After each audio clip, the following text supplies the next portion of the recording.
principais heresias propagadas por Kenneth Hagin, que é o principal divulgador, se bem que ele já partiu para a eternidade, mas o seu ministério continua através do seu filho. As principais heresias propagadas por Kenneth Hagin são: primeira, Jesus nasceu de novo. Jesus é a primeira pessoa que já nasceu de novo. Por que o seu espírito precisava nascer de novo? Porque ficou alienado de Deus. Lembra-se de como ele exclamou na cruz: Deus meu, por que me desamparaste? Isso é o que disse Hagin em seu famoso livro O Nome de Jesus, página 15. Aliás, página 25. Outra heresia propagada por Kenneth Hagin: a morte espiritual de Cristo. Jesus se tornou como nós éramos, separado de Deus, porque provou a morte espiritual por todos os homens. Seu espírito, seu homem interior, foi para o inferno em nosso lugar.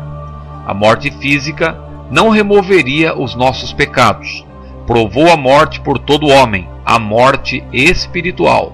Está registrado isso no Nome de Jesus, livro já citado, página 25. Outra heresia propagada por Kenneth Hagin: Satanás venceu Jesus na cruz. A morte espiritual significa mais do que a separação de Deus. A morte espiritual significa ter a natureza de Satanás.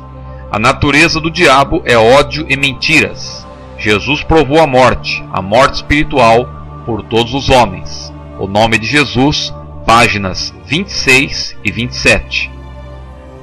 Mais uma terrível heresia propagada por Kenneth Hagin: redenção no inferno. Jesus se fez pecado. Seu espírito foi separado de Deus e ele desceu para o inferno em nosso lugar. Aliás, dá para perceber com quem certo missionário aprendeu essa heresia de que Jesus alcançou para nós a redenção no inferno. Lá embaixo, prossegue Hagin, na masmorra do sofrimento, lá nos fundos do próprio inferno, Jesus satisfez as reivindicações da justiça para todos nós, individualmente, porque ele morreu como nosso substituto. O Nome de Jesus, páginas 27 e 28. Outra heresia de Hagin: a fé de Deus. O Senhor é um Deus de fé. Tudo o que ele tinha a fazer, fê-lo pela sua palavra. Zoe, a própria vida de Deus, página 51. É claro que Deus não precisa de fé, porque fé em quem? Fé para quê? Se ele é o Todo-Poderoso. A Bíblia diz lá em Hebreus 11:3 que pela fé entendemos que os mundos pela palavra de Deus foram criados. Veja, a fé é nossa e não de Deus. Mas os seguidores de Hagin, assim como ele, interpretam, ele no caso interpretava, que a fé não é apenas algo que Deus comunica, mas Deus também teria fé. Isso não é bíblico.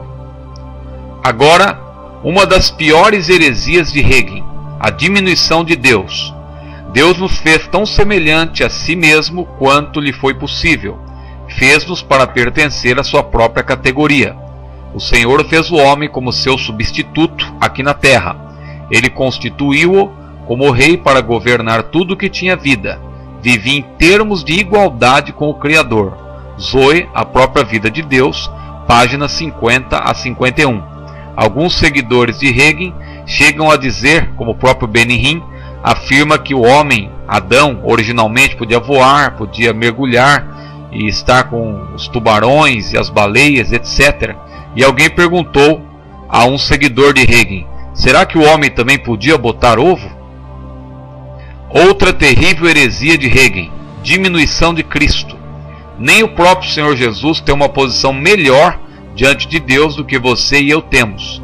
Talvez alguém suponha que eu esteja usurpando algo de Cristo. Não, ele continua a desfrutar da mesma glória junto ao Pai. Estou apenas falando dos direitos que nós temos. Zoe, a própria vida de Deus, página 79. Mas que direitos temos nós, irmãos? Se não é a graça de Cristo, o que teríamos?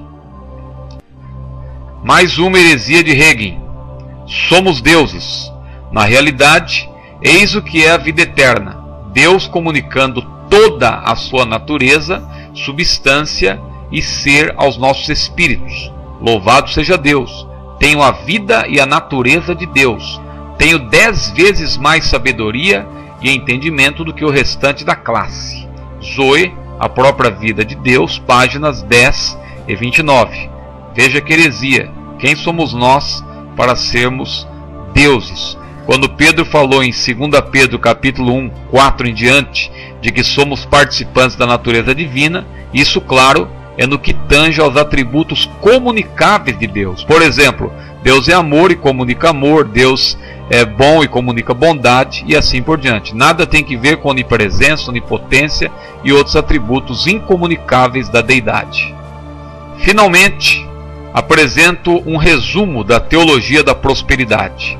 Quais são as principais heresias dessa falaciosa teologia? Ênfase exagerada à prosperidade material, confissão positiva e negativa, isto é, a determinação tão propalada por certo missionário, ênfase à saúde perfeita, associando toda e qualquer enfermidade a pecado e demônios, maldição hereditária, diminuição da Trindade, principalmente de Cristo e sua obra redentora, supervalorização do diabo, ênfase exagerada à fé, isto é, a fé na fé, pregação de um evangelho antropocêntrico, ou seja, centrado no ser humano. Esta é, pois, uma rápida palestra sobre a teologia da prosperidade. Que Deus abençoe a todos, em nome de Jesus.